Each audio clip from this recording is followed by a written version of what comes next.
Assalamualaikum warahmatullahi wabarakatuh. Halo, Selamat datang di pembelajaran Bahasa Indonesia. kami dari SMA Negeri 21 Bandung. Perkenalkan, saya Nur Hidayah, guru Bahasa Indonesia kelas 12 MIPA. Saya Alisa Kumala Devi, mengajar kelas 12 IPS.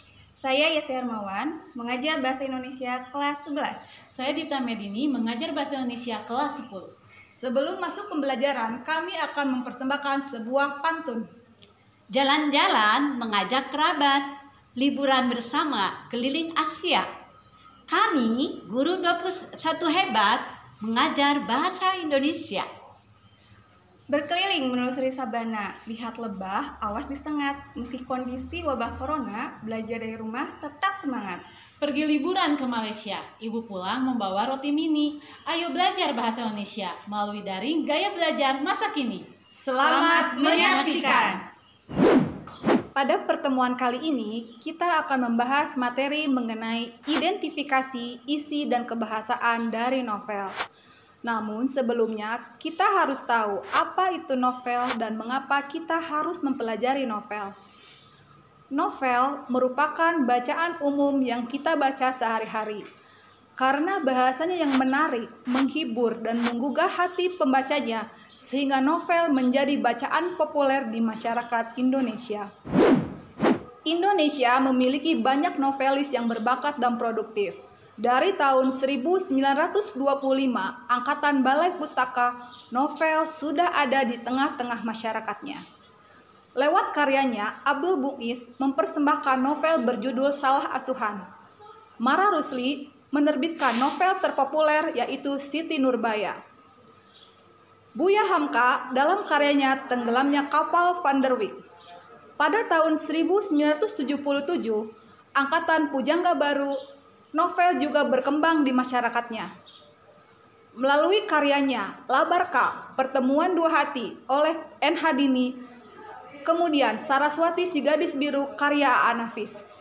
Novel masih terus berkembang. Hingga kini, pada angkatan modern, novel menjadi bacaan yang sangat istimewa di hati masyarakatnya.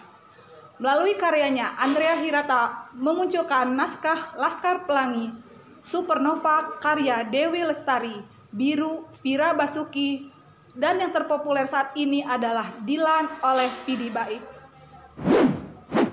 Novel Indonesia banyak mendapatkan penghargaan dengan diterjemahkannya ke dalam bahasa asing. Begitupun di negaranya, novel Indonesia banyak dikonversi ke dalam bentuk film. Lalu, mengapa kita harus belajar dari novel? Dalam novel Ayat-Ayat Cinta, Habibur Rahman ingin menyampaikan pesan kehidupan melalui tokoh Aisyah dan Fahri, di mana kesetiaan cinta dipertaruhkan melalui konflik-konflik masyarakat di dalamnya. Lewat kisah anak negeri dari Belitung, Arai, Ikal, Mahar, dan juga Bumus, Andrea Hirata ingin menyampaikan pesan pentingnya pendidikan walau dalam keterbatasan fasilitas sekolah.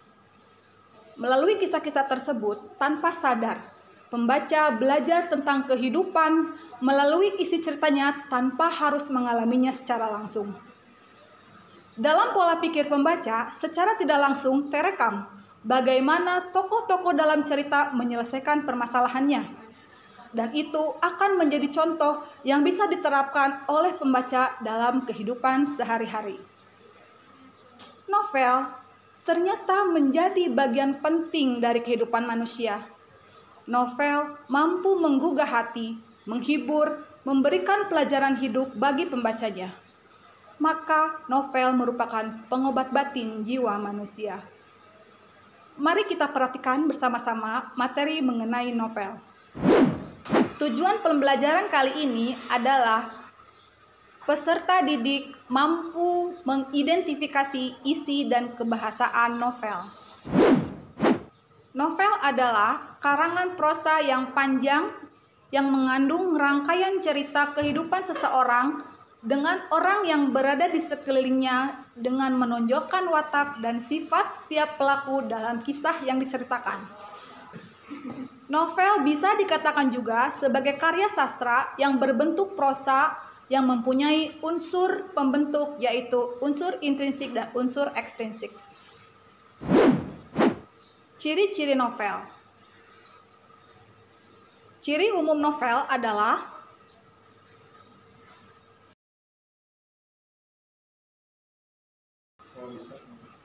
ciri-ciri novel angkatan 20 dan 30-an.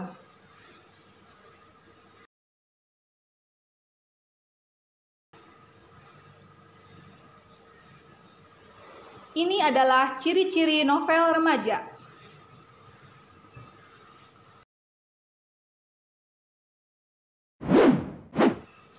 Berdasarkan genre ceritanya, novel terbagi dari 4 jenis: novel romantis, novel horor, novel komedi, dan novel inspiratif. Berdasarkan nyata atau tidaknya peristiwa kejadian, novel terbagi atas 2 bagian, yaitu novel fiksi dan novel non-fiksi. Berdasarkan dari isi dan tokoh, novel terbagi 4, yaitu novel teen lead, song lead, chick lead, dan novel dewasa. Selanjutnya kita akan belajar mengenai struktur novel. Struktur novel terdiri dari 6 tahapan. Tahapan pertama adalah abstrak.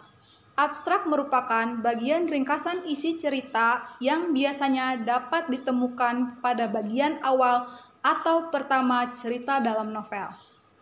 Tahapan kedua adalah tahapan orientasi, merupakan bagian penjelasan tentang latar waktu serta suasana, seperti misalnya terjadinya peristiwa, kadang juga bisa berupa pembahasan penokohan atau perwatakan.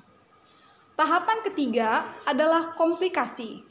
Komplikasi merupakan suatu urutan kejadian yang dihubungkan dengan adanya sebab akibat, yang mana tiap-tiap peristiwa atau kejadian itu terjadi karena adanya sebab serta mengakibatkan munculnya kejadian atau peristiwa yang lainnya.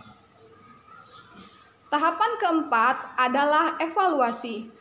Evaluasi merupakan bagian yang mana konflik yang terjadi pada tahap komplikasi itu terarah menuju pada titik tertentu. Tahapan kelima, resolusi, merupakan suatu bagian dalam novel yang memunculkan solusi atas sebuah masalah atau konflik yang sedang terjadi. Tahapan terakhir adalah tahapan koda, di mana suatu bagian akhir atau penutup cerita di dalam novel. Materi berikutnya adalah unsur-unsur pembentuk novel. Unsur pembentuk novel ada 2, yaitu unsur intrinsik dan unsur ekstrinsik. Unsur intrinsik terdiri dari 1. Tema. Tema adalah pokok-pokok permasalahan yang terdapat di dalam karya sastra novel yang telah dibuat oleh penulis. Kedua adalah tokoh dan penokohan. Penokohan ialah suatu pemberian watak atau karakter pada tiap-tiap pelaku dalam sebuah cerita. Para tokoh tersebut bisa diketahui karakternya dari ciri fisik, lingkungan tempat tinggal, dan juga cara bertindaknya. Maka, penggambaran tokoh dibagi dalam 2 cara, secara analitik atau secara langsung, dan secara dramatik atau secara tidak langsung. Secara dramatik, penggambaran tokoh dibagi atas 5 cara. Yang pertama adalah melalui pikiran tokoh. Yang kedua, melalui tindakan tokoh. Yang ketiga, melalui dialog antar tokoh. Yang keempat, melalui tanggapan tokoh lain terhadap tokoh. Yang kelima adalah lingkungan sekitar tokoh. Unsur intrinsik berikutnya adalah alur. Alur merupakan jalan cerita. Suatu rangkaian-rangkaian peristiwa atau kejadian yang membentuk jalannya cerita dalam karya sastra novel. Tahap alur tersebut meliputi pengenalan, penampilan masalah, pemunculan konflik, puncak ketegangan, peleraian, dan juga penyelesaian. Macam alur ada 3 bagian. Yang pertama adalah alur maju atau alur linear. Yang kedua, alur mundur atau flashback. Yang ketiga adalah alur campuran, yaitu alur maju mundur. Unsur berikutnya adalah gaya bahasa. Gaya bahasa adalah alat utama penulis dalam menjelaskan, mengilustrasikan, menggambarkan, dan juga menghidupkan cerita dengan cara estetika. Unsur berikutnya adalah latar atau setting. Dalam latar dibagi 3 bagian, yaitu latar waktu, latar tempat, dan juga latar suasana. Unsur berikutnya adalah sudut pandang atau point of view. Sudut pandang ialah suatu penempatan diri pengarang atau penulis dan juga cara penulis itu dalam melihat berbagai macam peristiwa atau kejadian dalam cerita yang dipaparkannya kepada tiap-tiap pembaca. Yang terakhir dalam unsur intrinsik adalah adanya amanat. Amanat ialah sebuah pesan yang disampaikan yang terdapat dalam karya sastra pada novel. Unsur berikutnya dalam sebuah karya sastra, khususnya novel, adalah unsur ekstrinsik. Dalam sebuah unsur ekstrinsik terbagi atas 3 bagian, yaitu tentang pengarang yang meliputi sejarah atau biografi pengarang. Yang kedua adalah situasi dan kondisi. Yang keempat adalah nilai-nilai yang terkandung dalam cerita. Nilai tersebut bisa berupa nilai budaya, nilai moral, nilai sosial, nilai pendidikan, nilai hukum, dan nilai-nilai yang lainnya.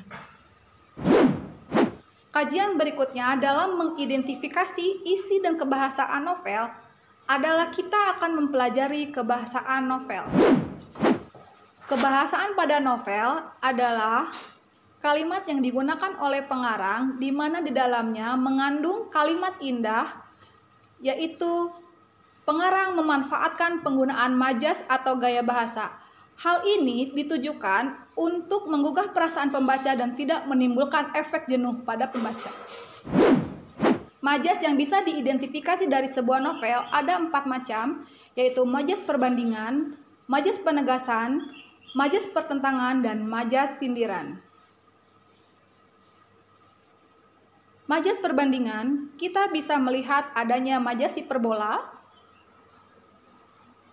majas personifikasi, majas simile, dan majas alegori.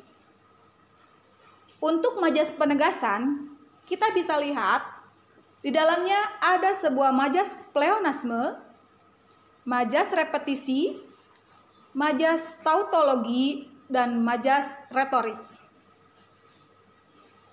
Pada majas pertentangan, kita bisa menemukan adanya majas paradoks, majas antitesis, majas oksimoron, majas contradictio interminus, dan majas litotes.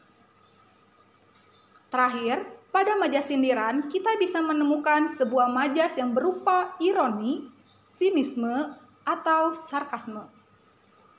Mari, sekarang kita belajar mengidentifikasi isi dan kebahasaan novel.